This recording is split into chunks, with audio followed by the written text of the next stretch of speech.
بہت سارے لوگ ہوتے ہیں جو شوق کی وجہ سے شاعر بن جاتے ہیں. کچھ لوگ ہوتے ہیں جن کو دکھ درد اتنے ملے ہوتے ہیں کہ وہ تنہائی پسند بن جاتے ہیں اور تنہائیوں میں سوچتے رہتے ہیں. موسٹلی لوگ ایسے ہوتے ہیں یار کہ جو کسی کی محبت میں گرفتار ہوتے ہیں اور جس سے محبت کی جاتی ہے وہ اس سے بھلا دیتا ہے یا دور ہو جاتا ہے یا دھوکہ دے دیتا ہے، اور پھر یہ بیٹھ کر سوچتے ہیں کہ اس کے چلے جانے سے، اس کے چھوڑ جانے سے میرا دل ٹوٹ چکا ہے اور میرا دل 100 ٹکڑوں میں تبدیل ہو گیا ہے. اور جن کو عشق مشوقی کی زیادہ سمجھ ہوتی ہے وہ آگے سے یہ بھی کہتے ہیں کہ پہلے تو چلو ایک دل تھا، اس کو یاد کرتا تھا، اس کے پیچھے روتا تھا، اب تو چونکہ دل بھی ٹوٹ گیا اور ٹوٹ کر اس کے 100 ٹکڑے بھی ہو گئے، تو اب تو دل کا ہر ٹکڑا ہی اسے یاد کر رہا ہے، اب تو دل کا ہر ٹکڑا ہی اس کے انتظار میں رہ رہا ہے. تو خیر میں یہ سمجھتا ہوں کہ ہم مومن ہیں، اور کتابوں میں آتا ہے کہ مومن کا دل جو ہوتا ہے وہ اللہ کا گھر ہوتا ہے. اس کائنات کی کسی جگہ پہ بھی اللہ کی ذات کو سمایا نہیں جا سکتا، لیکن ایک مومن اپنے دل میں اللہ کی ذات کو، اللہ کی محبت کو سما لیتا ہے. تو جو جگہ اللہ کی رہنے کی جگہ ہو وہ اتنا نازک کیسے ہو سکتا ہے، وہ اتنا کمزور کیسے ہو سکتا ہے کہ کوئی بھی آ کر اسے توڑ دے اور توڑنے کے بعد اسے 100 ٹکڑوں میں تبدیل کر دے. یہ صرف ہماری کم علمی ہوتی ہے، اللہ سے دوری ہوتی ہے، ایمان سے دوری ہوتی ہے، جس کی وجہ سے نہیں سمجھتے ہیں کہ ہمارا دل ٹوٹ گیا. ایسا نہیں ہے، کیونکہ ایک عقل مند انسان کبھی بھی یہ نہیں کہے گا کہ کسی کے چلے جانے سے میری زندگی رک گئی ہے یا سٹاپ ہو گئی ہے یا آگے میں سروائیو نہیں کر سکتا یا کر سکتی. لہٰذا کہ کسی کے چلے جانے سے، کسی کے چھوڑ جانے سے، کسی کا اصل چہرہ سامنے آ جانے سے اپنی زندگی نہیں روکی جاتی، اپنی زندگی کو نہیں روکا جاتا. میری ایک شاعر سے ملاقات ہوئی تو وہ مجھے کہتا ہے کہ علی، یہ بچھڑنے والے یہ کیوں نہیں سمجھتے کہ یادوں کے سہارے زندگی کا گزارا نہیں ہوتا. تو میں نے اس کو کہا میرے بھائی، اٹھانا خود ہی پڑتا ہے تھکا ٹوٹا بدن اپنا، کہ جب تک سانس چلتی ہے کوئی کندھا نہیں دیتا. اور سمجھانے کے لیے ایک بات کہوں گا کہ محبتیں وجہ بنتی ہے انسان کو مضبوط کرنے کی، محبت وجہ بنتی ہے زندگی کو سنوارنے کی.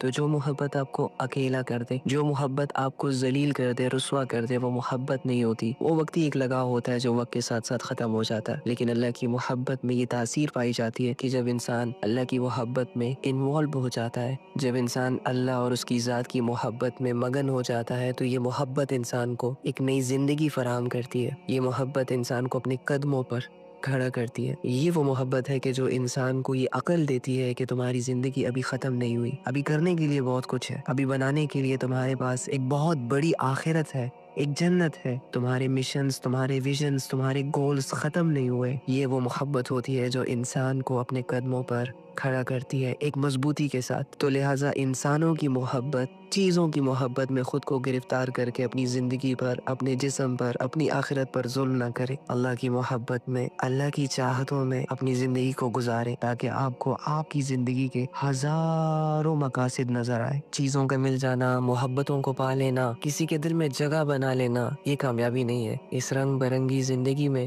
اللہ پاک کے اصل رنگ میں خود کو رنگ دینا، یہ اصل کامیابی ہے. اس کی کوشش مجھ پر، آپ پر، ہمارے گھر والوں پر، یہاں تک کہ سارے مسلمانوں پر، ساری انسانیت پر لازم ہے. اور اس کوشش میں اللہ ہمارے ساتھ ہے، اس کوشش میں اللہ ہماری مدد کریں گے. ہم نے صرف ارادہ کرنا ہے، کوشش کرنی ہے اور اپنی زندگی کو بدلنا ہے، اپنی سوچ کو بدلنا ہے.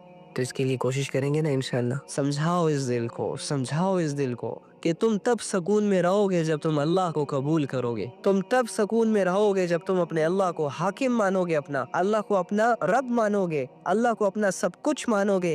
تب جا کے تمہیں سکون ملے گا. اگر تم مجھے ناچنے گانے کی طرف بلاؤ گے، اگر تم مجھے کسی کے کنسرٹ میں بلاؤ گے، اگر تم مجھے مووی کے تھیٹرز میں لے کے جاؤ گے، زنا کے اڈے پہ لے کے جاؤ گے، تو اے دل، تو اپنی بربادی کا سامان خود اکٹھا کروا رہا ہے مجھ سے. تجھے کبھی خوشی نہیں مل سکتی، تو کبھی کامیاب نہیں ہو سکتا، تو بے چین رہے گا. سمجھاؤ اس دل کو، سمجھاؤ اس دل کو. اپنی عقلوں سے کام لو، اپنی ایجوکیشن سے کام لو، اپنی سوچ سے کام لو، اپنی صلاحیتوں سے کام لو. اللہ کے بندو، اللہ کے بندو، ایک حقیقت ہے دنیا میں، وہ ہے اللہ، وہ ہے اللہ. اس حقیقت کو مت بھولو، اس حقیقت کو مضبوطی سے تھام لو، اس حقیقت کا یقین کر لو. سرخرو ہو جاؤ گے، دنیا سے بے غم ہو جاؤ گے.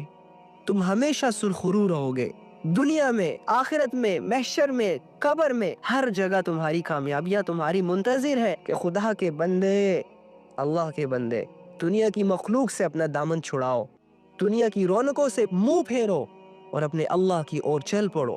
اپنے اللہ کی طرف ایک سفر شروع کرو. دنیا سے مانگنا چھوڑو، اللہ سے مانگنا شروع کرو. دنیا کے پیچھے بھاگنا چھوڑو، اللہ کے پیچھے بھاگنا شروع کرو، دنیا کی رونقوں سے منہ موڑو، اللہ کی جانب رخ پھیرو۔ بس چھوٹی سی بات مان لو، میری چھوٹی سی بات مان لو، منت سماجت کرتا ہوں آپ لوگوں کی، بس کر دو، یہ اللہ سے دوری کا سفر روک دو، اللہ کے قریب آنے کا سفر شروع کر دو۔ اسی میں آپ کی بہتری ہے، اسی میں آنے والی نسلوں کی بہتری ہے۔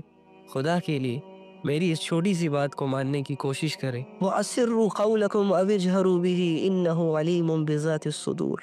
اور تم اپنی بات چھپا کر کرو یا زور سے کرو، سب اس کے علم میں ہے، کیونکہ إِنَّهُ عَلِيمٌ بِذَاتِ الصُّدُورِ، وہ دلوں تک کی باتوں کا پورا علم رکھنے والا ہے۔ اب یہ باتیں ہمارے دل میں نہیں گھستی، ارے یہ تو کامن سی چیز ہے بھائی، ارے یہ تو ایمان سے ریلیٹڈ چیزیں ہیں، اپنے دل میں ایمان بناؤ، اپنے نبی کی محبت اور اس کی اطاعت میں اپنے آپ کو لگاؤ، اللہ کی محبت مل جائے گی، اللہ کی محبت مل جائے گی۔ گناہوں کو چھوڑو، نفرتوں کو چھوڑو، کینوں کو چھوڑو، لڑائیوں کو چھوڑو، جھگڑوں کو چھوڑو، آ جاؤ اللہ کے پاس۔ اللہ مل گیا، سب کچھ مل گیا، اللہ نہ ملا، کچھ نہ ملا، بات ختم۔ دعا کر لیتے ہیں۔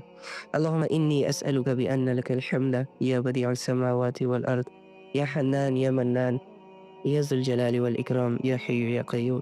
اے اللہ، اے تمام جہانوں کے مالک اور خالق، اے تمام جہانوں کو بنانے سنوارنے والے، اے زندگی اور موت کے مالک، جب چاہے جسے چاہے پیدا کر دے، جب چاہے جسے چاہے موت دے دے، اور اے اللہ ہمارا یہ پورا بھروسہ ہے، پورا یقین ہے کہ آپ ہی مرنے کے بعد ہمیں دوبارہ زندہ کریں گے۔ اے اللہ ہماری خطاؤں کو معاف فرما، اے اللہ ہمارے غلطی کوتاہیوں کو معاف کر کے جتنی بھی آج تک اے اللہ تیری ذات سے بے وفائیاں کی ہے، سب کی معافی مانگتے ہیں، معاف کر دے۔